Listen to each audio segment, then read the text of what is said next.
আপনার এখন পর্যন্ত একদিনের সর্বোচ্চ পারিশ্রমিক কত? এটা তো সিক্রেট বিষয়, এটা সবার সামনে বলাও যায় না বা পাবলিকলি বলাও যায় না।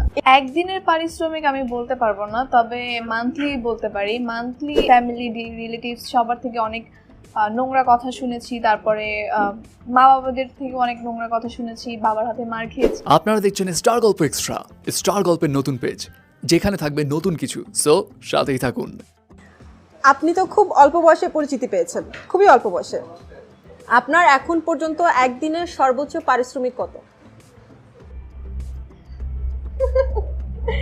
এটা তো সিক্রেট বিষয়, এটা সবার সামনে বলাও যায় না বা পাবলিকলি বলাও যায় না।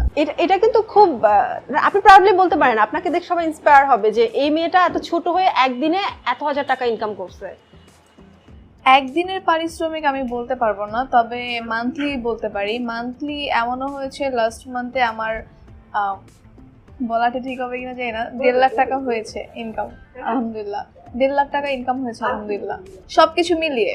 তো ছোট বয়সে এই প্রফেশনে আসার কারণে আপনার ফ্যামিলি থেকে কি কি বাধার সম্মুখীন হয়েছেন বা কি কি স্ট্রাগল ফেস করতে হয়েছে? অনেক কিছু আসলে আমি প্রত্যেকটা ইন্টারভিউতেও এটা বলেছি যে এটা যদি গল্প বলতে যাই তাহলে 1.5-2 ঘন্টার একটা ইন্টারভিউ হয়ে যেতে পারে। সো এটা স্ট্রাগলটা অনেক বেশি ছিল, জার্নিটা অনেক কষ্ট করেছি। ফ্যামিলি রিলেটিভস সবার থেকে অনেক নোংরা কথা শুনেছি, তারপরে মা বাবাদের থেকে অনেক নোংরা কথা শুনেছি, বাবার হাতে মার খেয়েছি, অনেক স্ট্রাগল করেছি, অনেক কষ্ট। আচ্ছা, কান্না টান্না করেছেন দরজা আটকে? হ্যাঁ, সেটা তো অবশ্যই। দেখা গিয়েছে যে আমি 3-4 দিন খাওয়া দাওয়া বন্ধ করে দিয়েছিলাম, এরকম টাইমও গিয়েছে আমার। তো 19-এর জার্নিটা আমার খুবই বাজে একটা জার্নি ছিল। ওই 2টা সাল খুবই বাজে একটা সাল ছিল আমার লাইফে।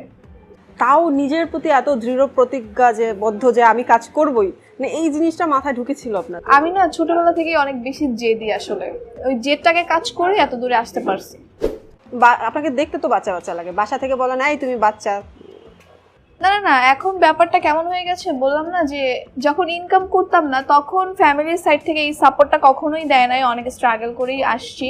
আর এখন যখন ইনকাম করা শুরু করেছি, এখন আমি ফ্যামিলিতে মনে হয় কি এমন একটা ফিল পাই যে আমি ফ্যামিলি সবার বড়। ওয়াও। আর এখন সবাই অনেক বেশি সাপোর্ট করতেছে। আর রিলেটিভসদের থেকে যারা আগে আমাকে বাজে বাজে কথা বলতো বা হচ্ছে রিলেটিভসরা যারা আগে পছন্দ করে না, তারাও তাদের বাসায় গেলে এখন আলাদা করে আমাকে একটা সম্মান দেওয়া হয়, মনে হয় আমার কাছে এরকম ফিল হয়। সো ইনকাম করাটা অনেক বেশি জরুরি, সেটা ছোটবেলা থেকে হোক বা বড় হয়ে হোক। আমাদের দেশে ম্যাক্সিমাম মানুষ হচ্ছে টিকটককে নেগেটিভ ভাবে নেয়, কিন্তু এটা বেশ পপুলার প্ল্যাটফর্ম হওয়া সত্ত্বেও কেন এরকমটা হয়?